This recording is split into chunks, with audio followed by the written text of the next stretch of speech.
Hi అండి. అందరికీ నమస్కారం. Welcome to T Manasa cooking. ఇవాళ నేను చేయబోయే ఉగాది స్పెషల్ రెసిపీ కందిపప్పు భక్షాలు అండి. చాలా సాఫ్ట్‌గా, మృదువుగా ఎలా చేయాలో ఇప్పుడు చూద్దాం. ముందుగా బౌల్ తీసుకొని 2 కప్పుల మైదా పిండి వేసుకోవాలండి. ఇందులోనే పావు టీ స్పూన్ పసుపు. పసుపు అనేది ఆప్షనల్ అండి. వద్దనుకుంటే స్కిప్ చేయొచ్చు. ఇందులోనే కొద్దిగా ఉప్పు, ఒక చెంచా నెయ్యి వేసుకొని మొత్తం కలిసేలాగా కలుపుకోవాలి. ఇలా కలుపుకున్నాక కొన్ని నీళ్ళని పోసుకుంటూ మైదా పిండిని సాఫ్ట్‌గా కలుపుకోవాలి. గోధుమ పిండిలాగా గట్టిగా కాకుండా సాఫ్ట్‌గా కలుపుకోవాలండి. అప్పుడే భక్షాలు మెత్తగా మృదువుగా వస్తాయి.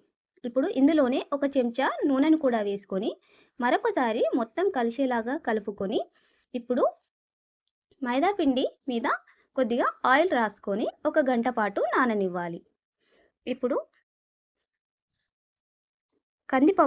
ఒక కప్పు కందిపప్పును శుభ్రంగా కడిగి కుక్కర్లో వేసుకున్నానండి. ఇప్పుడు ఇందులో పప్పు మునిగేంత నీళ్ళను పోసుకొని 2-3 విజిల్ వచ్చేదాకా ఉడికించాలి. 2 విజిల్ల తర్వాత మూత తీసి చూద్దామండి. పప్పు మరీ మెత్తగా కాకుండా ఇక్కడ చూపిస్తున్న విధంగా ఉడికితే సరిపోతుంది. ఇప్పుడు తురిమి పెట్టుకున్న 2 కప్పుల బెల్లాన్ని ఈ కందిపప్పులో వేసుకొని బెల్లం కరిగి గట్టిపడేదాకా సిమ్లో పెట్టి ఉడికించుకోవాలి.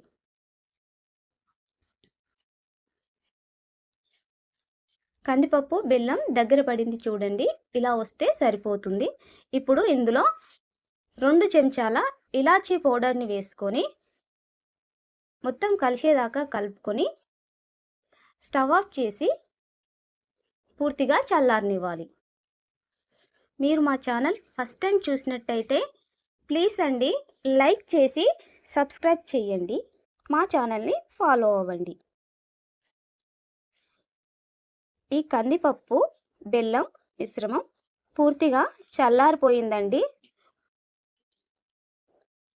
ఇప్పుడు దీన్ని కొద్దిగా తీసుకొని ఉండల్లాగా చేసి ఒక ప్లేట్లో పెట్టుకోవాలి. ఇలానే అన్ని ఉండలను రెడీ చేసి పక్కన పెట్టుకోవాలండి. ఇప్పుడు మైదా పిండిని కూడా కొద్దిగా తీసుకొని ఒక కవర్కి ఆయిల్ రాసుకొని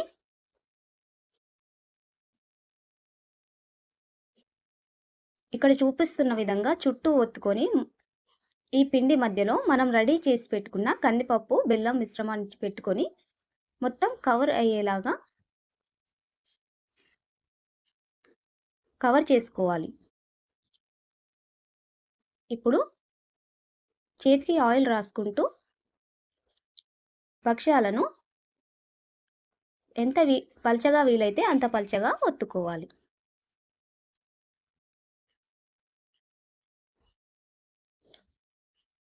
ఇప్పుడు మరొకటి చేద్దామండి. కవర్కి ఆయిల్ రాసుకొని మైదా పిండిని చేత్తో ఒత్తుకొని మధ్యలో మనం రెడీ చేసుకున్న కందిపప్పు బెల్లం మిశ్రమాన్ని పెట్టుకొని చుట్టూ కవర్ చేసుకోవాలి. ఎక్స్ట్రాగా ఉన్న పిండిని తీసేసుకొని మరొకసారి పల్చగా ఒత్తుకోవాలి.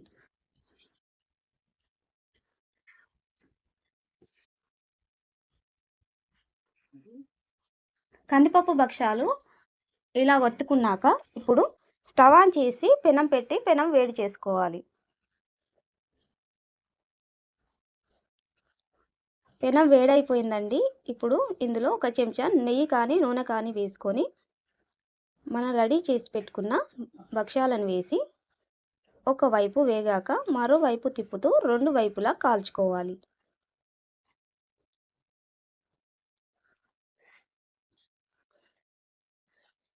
రెండు వైపులా చక్కగా కాలిపోయాయండి కందిపప్పు భక్షాలు.